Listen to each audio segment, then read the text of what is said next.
Hi everyone, I'm back with another word from Father. I started to record before and I got distracted by some men who were discussing what I was saying. And that was just the enemy distracting. So what I was saying is that there's a lot of chatter right now about whether or not God would raise a replacement. And you guys really need to stop saying replacement, because every single one of us has a specific walk that we are going through. And there are some of us who got into marriages not because we were mistaken or because it was a counterfeit, but our walk included that individual as part of our lives, because the children that were produced out of that marriage were supposed to exist. Was it the final person that we were supposed to be with? No. I can tell you from personal experience that my ex-husband was not my God-ordained spouse. And how do I know this? Because God told me so. You know, we started our relationship in the wrong way. We had sex before getting married, and it wasn't even a spiritual marriage. We didn't stand before God and you know, and say that we wanted to be together.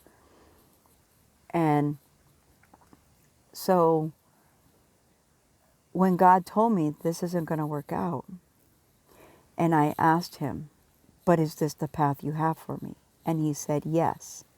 And I said, okay. And I said, I've already lain with him. I am pregnant, and I'm going to follow your commandment of honor thy husband. And he said, okay. Did he honor my marriage? Yes, he did. And in the first few years, my ex-husband and I were very happy. We thought we were going to be together forever. The problem was that my ex-husband was not a child of God. He was a proclaimed atheist. And he played along for a little while. But when the kids started to get old enough and he wanted to have pagan Christmas with Santa Claus, I said no. I said we can celebrate Christmas. I said, but it has to be about Christ. It has to be about the Lord. It cannot be about anyone else. And that was our biggest disagreement. But because God said you have to submit to your husband, I submitted to him. And because of that, I caused undue sins on my part. Yes, I was following God's commandments, but I wasn't following them according to the commandments that he has said, that thou shalt not have another idol. Thou shalt not have another God above me. And I created an idol out of my ex-husband. I created a situation where he was more important than anything in the world or anything in heaven. So, yes, I committed sin. Yes, my husband did behave like a kingdom spouse, but he wasn't.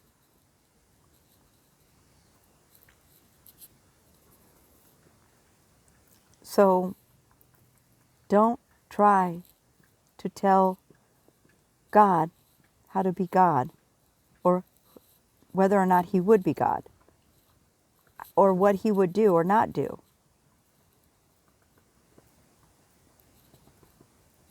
He doesn't change his mind. That's in Scripture. But the path you have in front of you was already written even before you were born, even before you were thought of.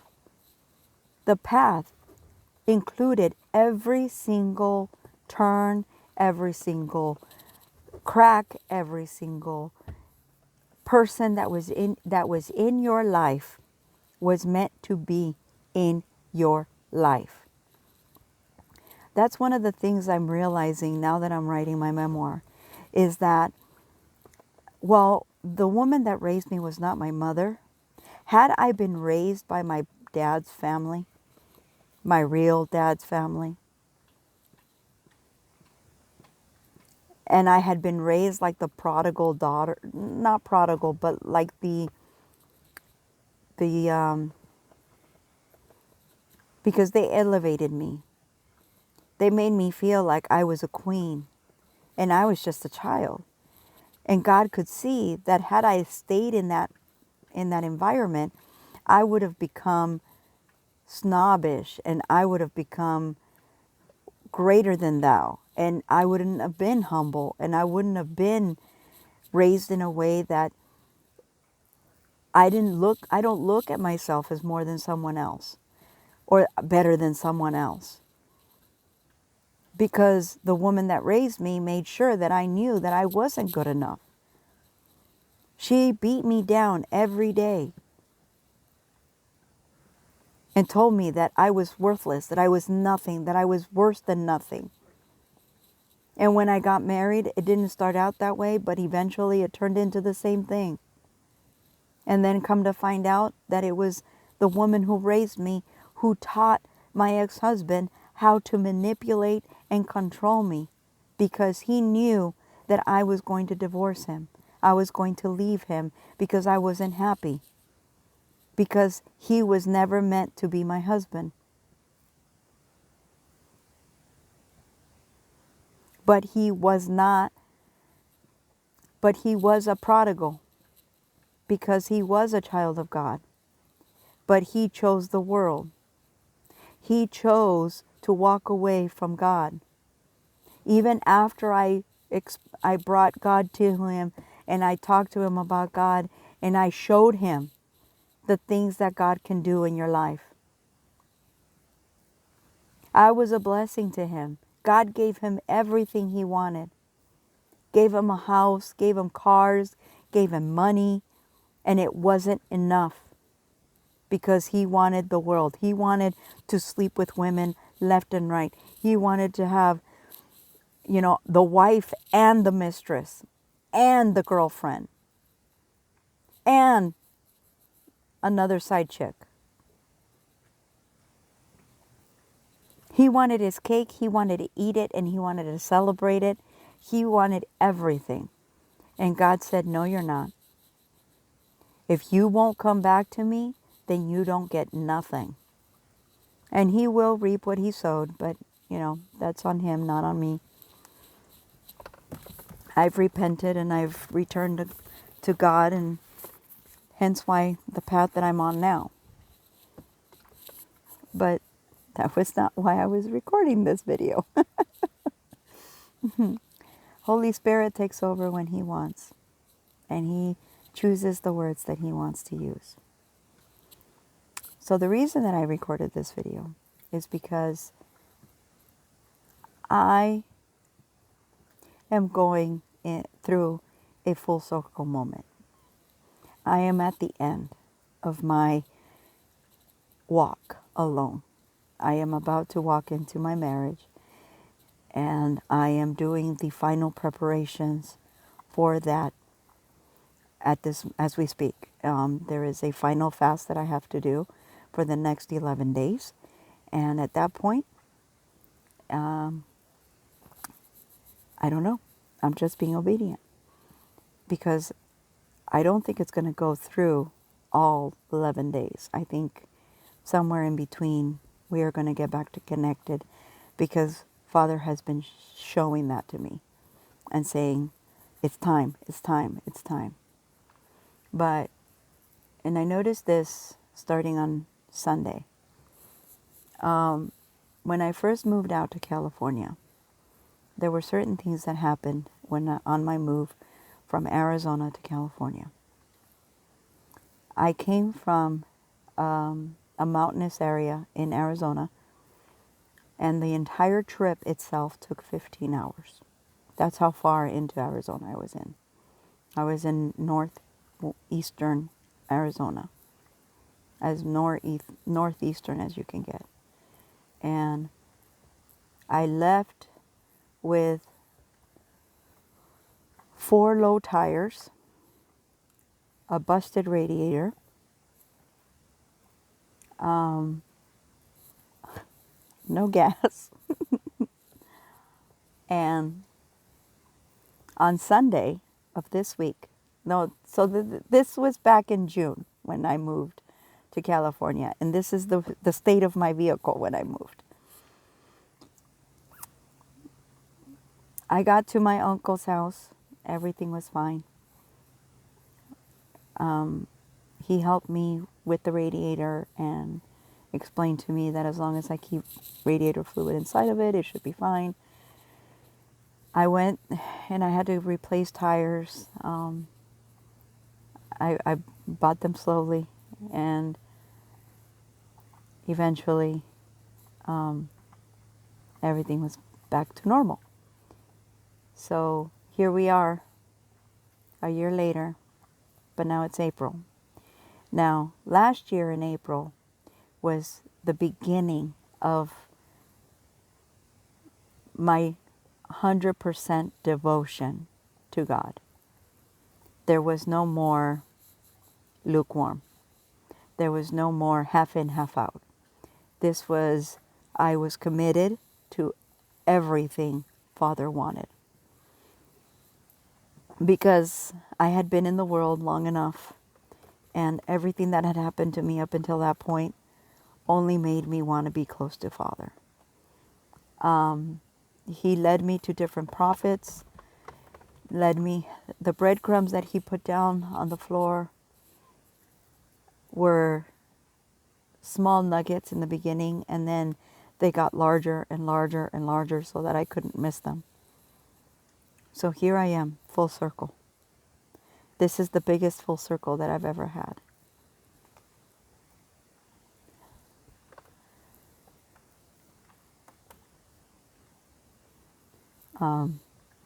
So yesterday, the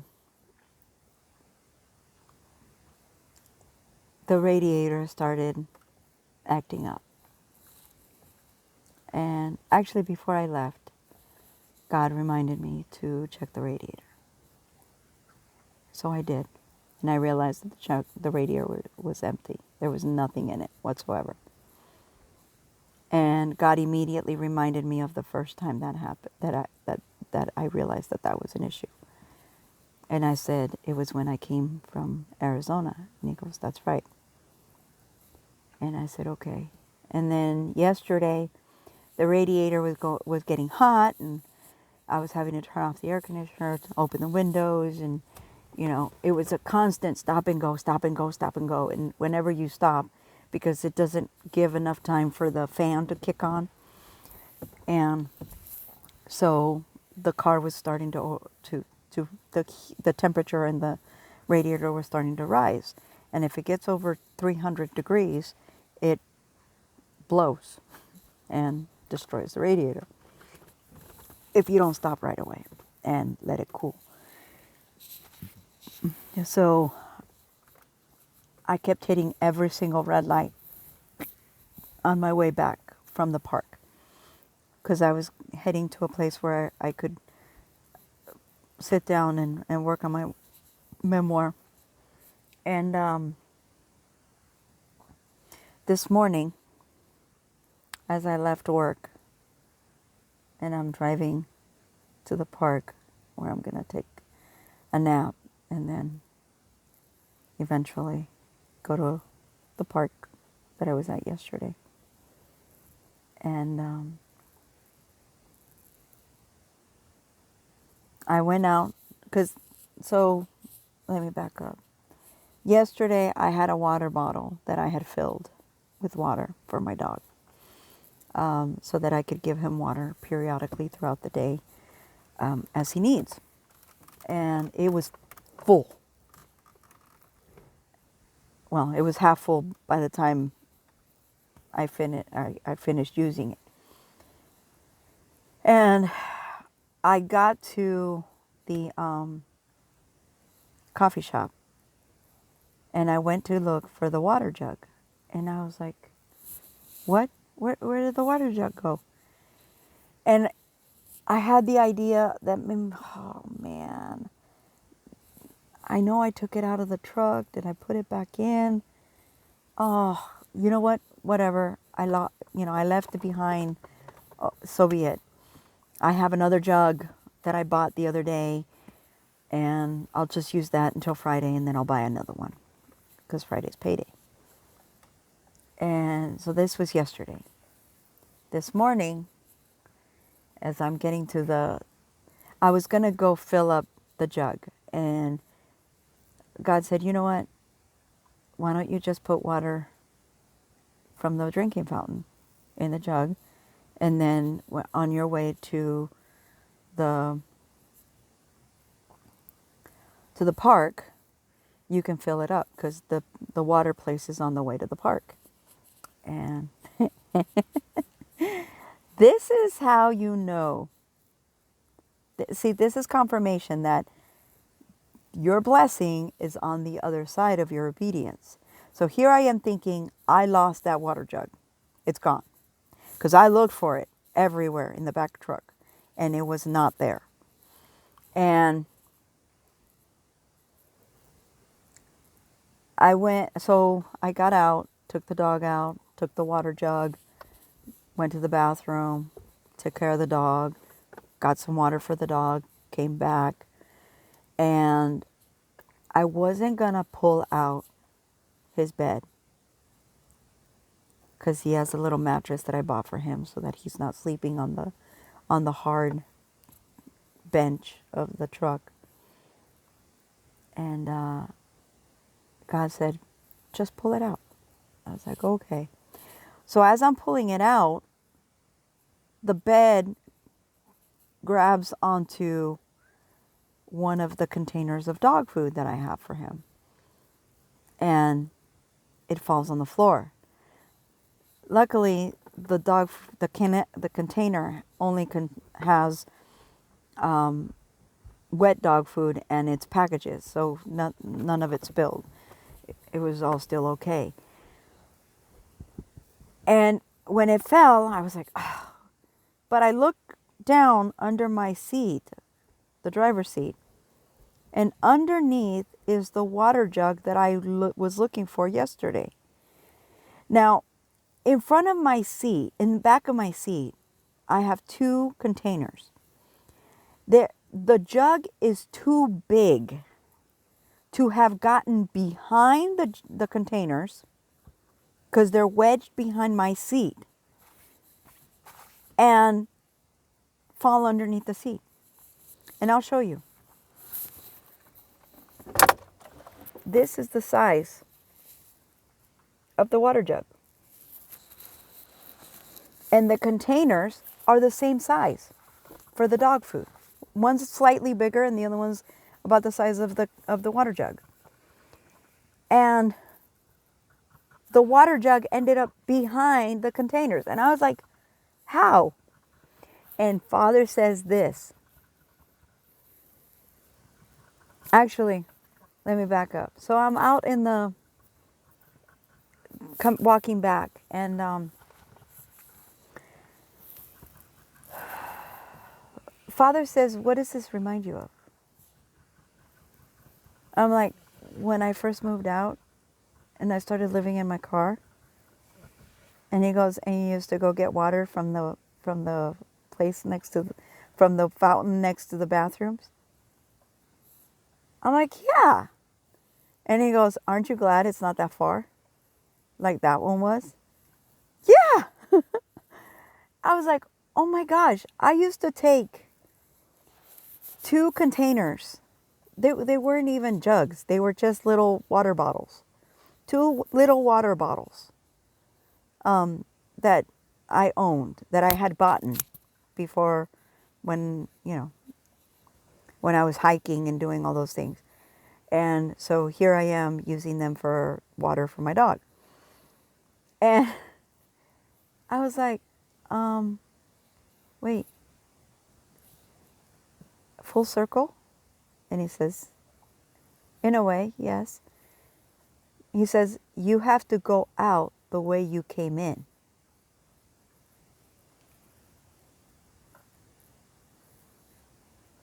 Oh, I said, when I came here, I was scared. I was sad. I was depressed. I was worried. I said, I was scared because my radiator was completely busted out. I was worried because the tires on my truck were old and they needed to be replaced. I was scared because the enemy was freaking me out every 5 seconds. Like the thoughts in my head just kept going around and around and around and around and around and around and around and around. And I was like, oh my gosh, just let it stop. And he goes, and now I'm not scared. And are you worried? No. And then I realized the enemy doesn't have any new tricks.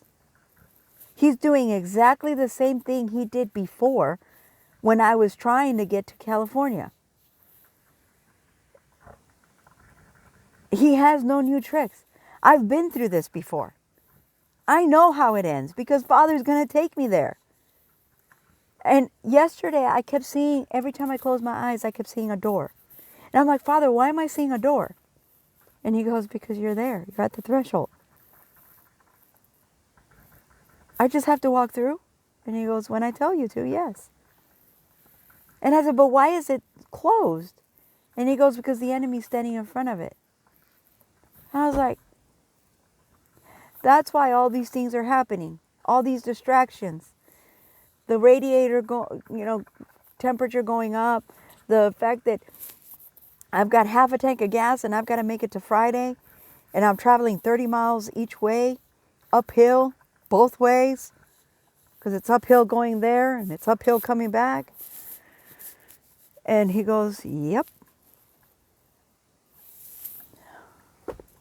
I was like, wow. And he goes, but what are you going to do this time? I said, I'ma sing you a song. I'ma sing you a praise. I'ma say, my Lord did it. My Lord did it. I know, I'm such a dork. But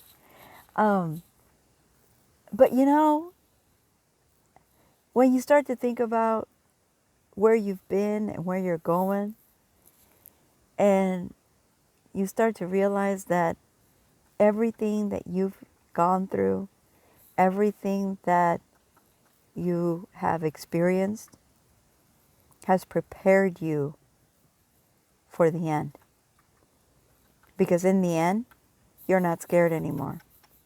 In the end, when the enemy comes at you and starts giving you worries, oh, how are you going to make it to Friday? You don't have enough gas. Oh, you're going to go to the park. You only have $7. And how are you going to get in? They charge you money. And what are you going to do? You could use that money for gas. And you're going to use that money for this and use that money for that. And, well, that's not going to be enough because the last time you put gas in the car and it was $14, you only got less than a quarter of a tank. And that's when you have to rebuke them. Say, step aside, Satan, because Papa's coming through. Yesterday, when I got to work, I had $6 in my bank account, $3 in my wallet in cash, and $3 in quarters. So a total of so $12. That's all I had. This gentleman comes into my store. I start talking to him, helping him out, giving him this, giving him that. And I start cooking him some food. And at the end, he says, here, this is for you. I was like, really? He goes, yeah. And he goes, don't put this towards the cost of the things that I'm buying. He goes, this is separate. It's for you. And I was like, thank you. And he goes, the fact that you were patient and you were smiling and friendly and nice, that deserves a tip.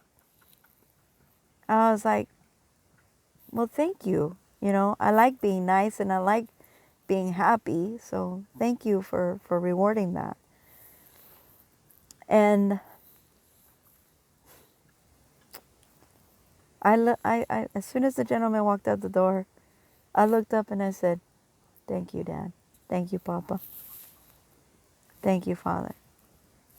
Because I know it was him. I know he reached into that man's heart and he told him, "Give my daughter money." It doesn't matter that it was only $5. But he's showing me that because I have faith in him, that I believe in him, that he's going to take care of me. And I don't have to worry about it.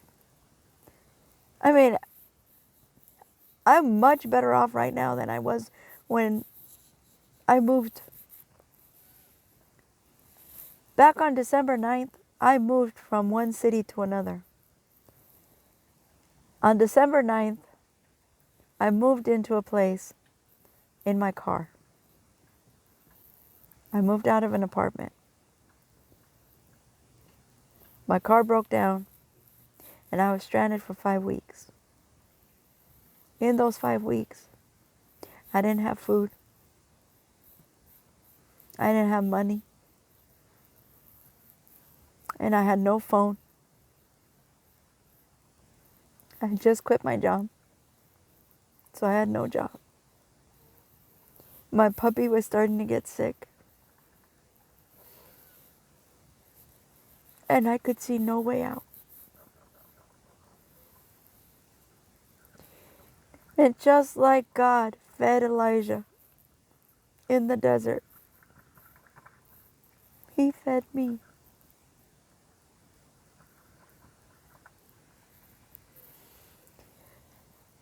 Panera Bread left a bag full of bread out in the middle of a park.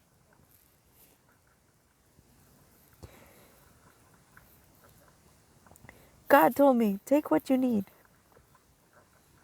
And I looked at the bag and I said, you know, Father, this food could go to a lot of people. I'm only going to take a week's worth of bread because I don't think it's fair for me to take it all. Because there were other homeless people around, people who didn't have God on their side because they hadn't gone to God yet.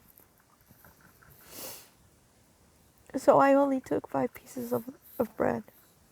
Now in that time, I didn't have dog food either. So I was feeding my dog whatever I was eating. When I finally got a job, the woman that I worked for allowed me to take the food that they were about to throw away. Because after a certain amount of time, they can't sell the food anymore. So I would take it. And I would feed it to my puppy and I would eat it. And that's how we stayed alive.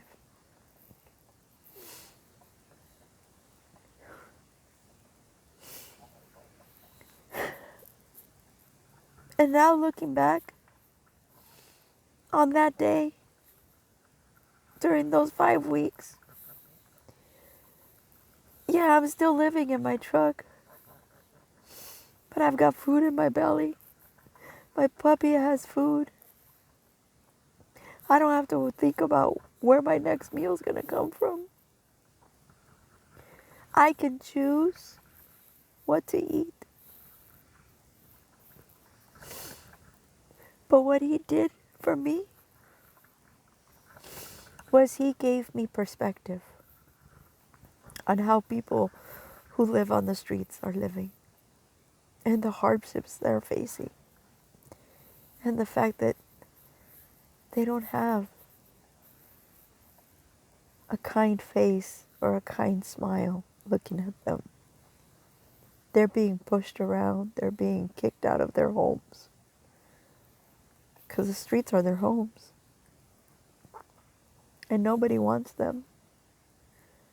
Nobody wants them around. Nobody wants to see them.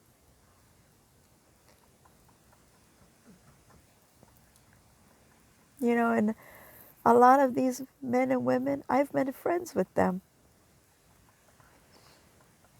I've made friends with them